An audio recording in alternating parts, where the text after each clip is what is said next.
আমি যখন ছোট ছিলাম, মক্তবে পড়তাম, তখন আল্লাহর কাছে বলতাম, আল্লাহ তুমি যদি দ্বীনের জন্য, ইসলামের জন্য আমাকে কবুল করো, তাহলে আল্লাহ আমি জীবন দিতেও পারি, জীবন নিতেও পারি। জীবন দিতে পারি কি জন্য? দ্বীনের জন্য। দ্বীন হচ্ছে ইসলাম।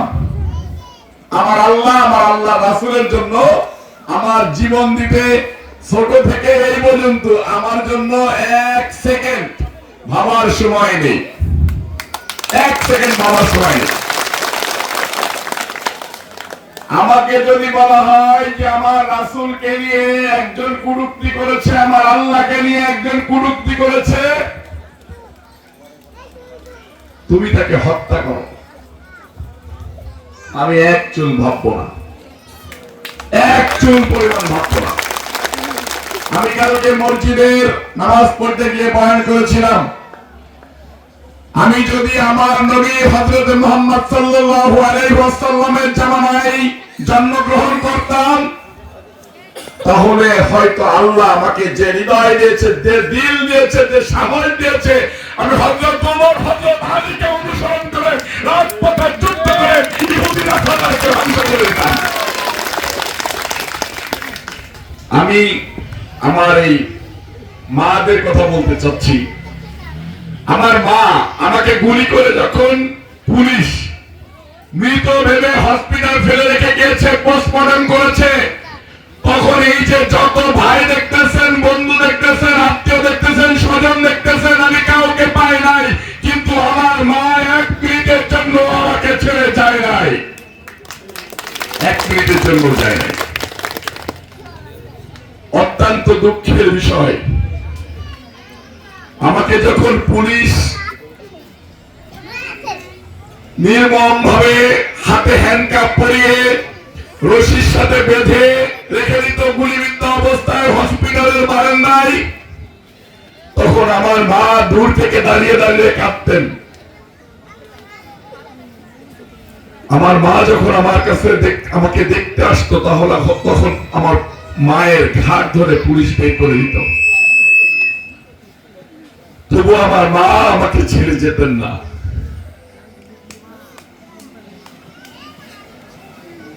আমার মা বাথরুমের পাশে একটা মাদুলি বিছিয়ে ঘুমাইতেন। আমি বিছানা থেকে নেমে প্রস্রাব করতে পারতাম না, বিছানা থেকে নেমে বাথরুম করতে পারতাম না। আমি এত বড় সন্তান, আমার মা আমার বাথরুম পরিষ্কার করে দিতেন, প্রস্রাব পরিষ্কার করে দিতেন। আমি একটু চিৎকার করার সাথে সাথে মনে হতো আমার মায়ের কলিজা ছিদ্র হয়ে যাচ্ছে। আপনারা দেখেছেন মাগুরার আসিয়াকে যখন ধর্ষণ করা হয়েছে, আমি সেদিন তারাবি নামাজ পড়তেছিলাম। তারাবি নামাজ পড়ে ফোন চেক, তারাবি নামাজ শেষ হয়েছে, ফোন চেক করে দেখি একটা মেসেজ, মাগুরা একটা মেয়েকে 8 বছরের শিশু বাচ্চাকে ধর্ষণ করা হয়েছে। আমার ওই নামাজ থেকে উঠার সাথে সাথে মনে হলো, আমি যদি ওই বাচ্চার বাবা হতাম তাহলে আমি ঘরে বসে থাকতে পারতাম না, আমি যদি ওই বাচ্চার ভাই হতাম তাহলে আমি ঘরে বসে থাকতে পারতাম না, তাহলে এই মুহূর্ত থেকে আমার ঘরে বসে থাকা সাজে না, এখনই আন্দোলনের ডাক দিতে হবে। তখন রাত বাজে 12টা। আমি সেই রাত 12টার সময় 300-400 লোক নিয়ে সেই প্রেস ক্লাব থেকে শুরু করে ঢাকা মেডিকেলে এসেছি। ঢাকা মেডিকেলে এসে ওই বাচ্চা মেয়েটাকে ট্রিটমেন্টের জন্য ভর্তি করে চিকিৎসা সেবা নিশ্চিত করে এই ধর্ষণের যাতে বিচার হয়, ওই ঢাকা মেডিকেল থেকে আবার ঢাকা বিশ্ববিদ্যালয়ে মিছিল করতে করতে কাটাবনে এসে দাঁড়িয়েছি। 4 কিলোমিটার রাস্তা মাঝখানে। আমি ক্ষুধার্ত অবস্থায় আমার কাছে মনে হয়েছে, আমি যদি পারতাম তাহলে ওই ধর্ষকের হাত আর পা টেনে ছিঁড়ে ফেলতাম। আমি আমার মা বোনদেরকে এতটুকু সম্মানের জায়গায় রাখি। আমি একটা জিনিস বলে গিয়েছি, আমার মা যখন আমার বেদনা দেখে থাকতে পারে নাই, আপনাদেরকে আমার মা বলেছি, আপনারা কি আমার পাশ ছেড়ে যাবেন? একটু বলেন তো, যাবেন কিনা? এতগুলা মা যদি কোনো সন্তানের পাশে থাকে, তাহলে কি ওই সন্তান আর কাউকে ভয় পায়?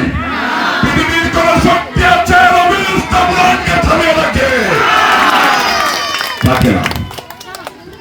আমার বোনেরা আমার কাছে 2-4টা প্রশ্ন বলেছেন।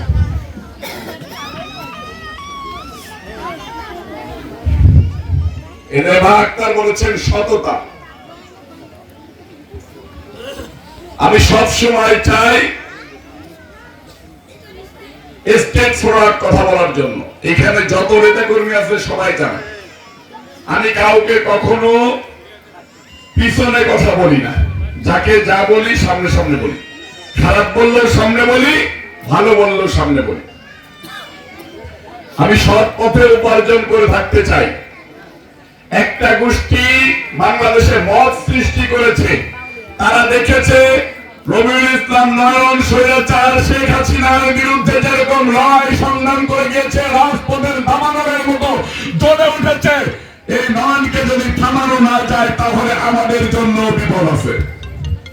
তারা অনলাইনে মত সৃষ্টি করেছে, রবিউল ইসলাম নয়নের গায়ে কলঙ্ক দিতে চেয়েছে, রবিউল ইসলাম নয়নকে মিথ্যা প্রোপাগান্ডা দিয়ে চালাবাজ হিসেবে এস্টাবলিশ করতে চেয়েছে। আমি মিনিমাম 50টা জাতীয় পত্রিকা মিডিয়ার মধ্য দিয়ে বলেছি 5 তারিখের আগে এবং 5 তারিখের আগে রবিউল ইসলাম নয়নকে যদি কেউ 500 টাকা কোন ওয়েতে দিয়ে থাকে, যদি কেউ প্রমাণ করতে পারে আমি নয়ন যে কোনো শাস্তি মাথা পেতে নেব। যদি আমাকে টিএসসির বলে বেঁধে রেখে পাথর নিক্ষেপ করে আমি সেটাও মেনে নেব।